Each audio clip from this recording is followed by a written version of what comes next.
Can I actually identify the one sin I've been completely overlooking my whole life? We all have those moments where we judge others pretty harshly, but when it comes to looking in the mirror, things get a lot blurrier. It's like we have blind spots in our moral compass that prevent us from seeing our own flaws. The thing is, self-awareness is hard to come by, especially when it comes to our own moral failings. We can easily spot a hypocrite from a mile away, but when we're the ones being hypocritical, it's like we have blinders on. Our own biases and flaws become invisible to us. It's almost as if we have a double standard.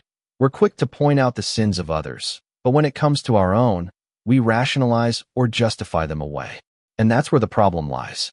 By ignoring our own sins, we miss out on opportunities for growth and improvement. This double standard can be really damaging, not just to ourselves, but to those around us. When we fail to acknowledge our own flaws, we can end up hurting others and causing harm in the process. Let's talk about some common examples of sins that people often ignore. Chronic complaining is one of them. We've all had those friends who always seem to find fault in everything, but when we do it, it's somehow justified. Self-righteousness is another one. We love to point out the sins of others while convincing ourselves that we're above reproach. Unaddressed envy is another big one. We might see someone else's success and wish we had what they have, but instead of acknowledging those feelings and working through them, we might try to tear them down. These are just a few examples, but there are many more.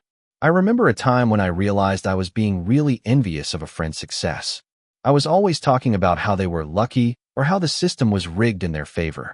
But one day, I caught myself and realized that I was the one who was holding myself back. It was a tough pill to swallow, but it was a crucial moment of growth for me. As we reflect on our own lives, I want to encourage you to think about those areas where you might be ignoring your own sins. Are there certain behaviors or attitudes that you've been rationalizing or justifying? Be honest with yourself. It's not always easy, but it's necessary for growth.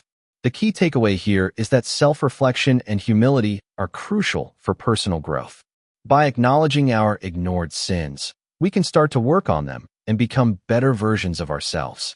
If you're willing, share in the comments one ignored sin you've identified in yourself or others. Let's keep the conversation going, and don't forget to subscribe for more thought-provoking content.